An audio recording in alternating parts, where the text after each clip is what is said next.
I just want to briefly discuss my thoughts and ideas about the Macworld 2009 keynote.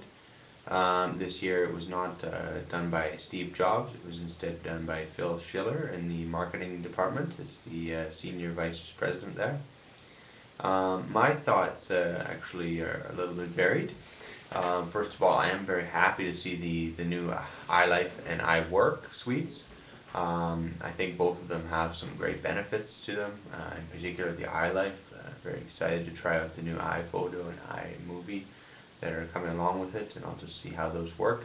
And also, hey, I think the new 17-inch MacBook Pro is going to be a very nice notebook.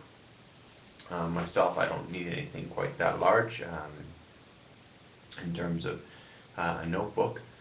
I'm quite happy with just a 13-inch MacBook, so it's not something that I'm going to be purchasing, but I think it is going to be quite a nice notebook for those people that do need to have something that size, because 8 hours battery life is simply amazing.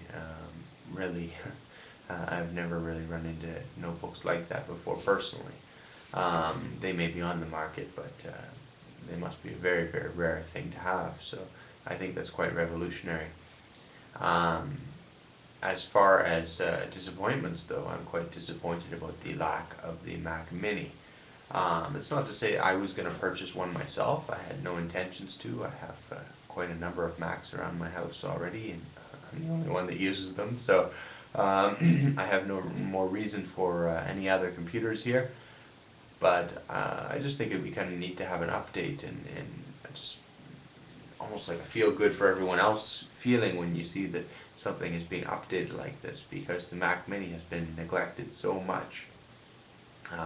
2008 did not see any update to the Mac Mini, and now we're at the start of 2009 and it also has not seen an update. So I really wonder when there's going to be another keynote in order to update things like the Mac Mini. A lot of people also talked about an iMac. I wasn't quite as concerned about iMac. The current iMacs are, to me personally, they're fine, they're decent. The design is very nice, has all the features one needs, 24-inch, 20-inch screens. So I didn't see an urgency for new iMac updates, although it will be nice to have.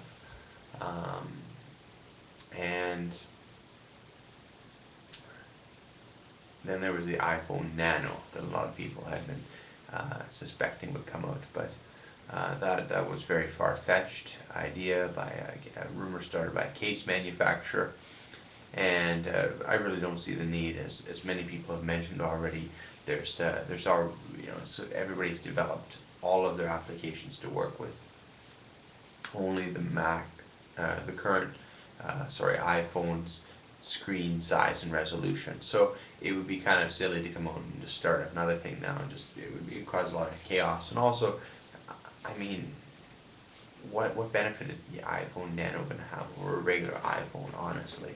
The iPhone it's not a huge device, it fits well in the pocket, it runs smoothly, it's got all the features, and the price just keeps dropping anyway. So there's pretty much pointless to come up with something. How much smaller could it really be? Even if it's half the size, is it really going to make that much of a difference? And how many more people are going to purchase that device?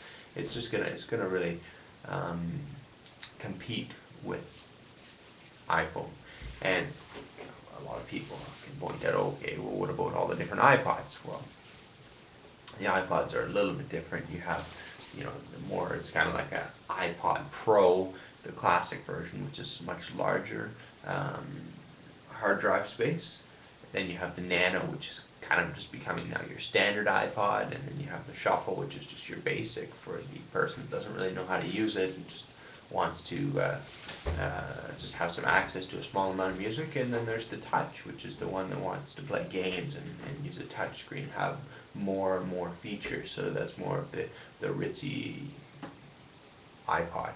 So that's a little bit different. But what could an iPhone Nano would have the exact same features, really? I mean, you could still call and SMS with it, one would assume, and play the same games. So, unless they were coming out with one that was much cheaper and just didn't support games or something, that would be the only reason it would be needed.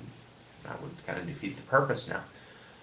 So I wasn't expecting the iPhone Nano, but I was really expecting the Mac Mini update, and why not iMac? Although, like I said, I was most excited about Mac Mini just because I wanted to see what they're going to do with it. Because Mac Mini, it's looked the same since they first started coming out with it. Before that, of course, there was the Cube and everything, but that's different. That's a different line. The Mac Mini, in its current form, has only been externally the same the whole time it's been out. So I just wanted to. My apologies. I'm sorry, except for the back case, which I switched around a little bit. Very minor differences, though. That's the bottom line. And so I really wanted to see if they're really going to come out with this aluminum one with black plastic, or if there was something else, or if the case design was going to stay the same, but then just internally, it was just a curious thing what the plan is with it.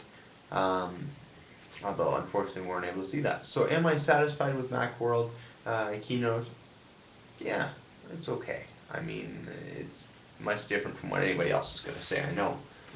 But it was not terrible. At least we've got some new things out of it. Apple's made an effort to impress everyone by coming out with new things every Macworld. It's a lot of pressure every year to have stuff coming out on the schedule of Macworld. So, iWork and iLife, they both seem like they've updated a fair amount. And so that should be pretty exciting to try out, as I said. And then the 17-inch MacBook Pro, I think, will be a good feature to throw out there and let the pros eat that up. And then with iTunes, it's not really going to affect me as I'm not living in the States. Yeah, that's all I have to say about that. Thanks for watching.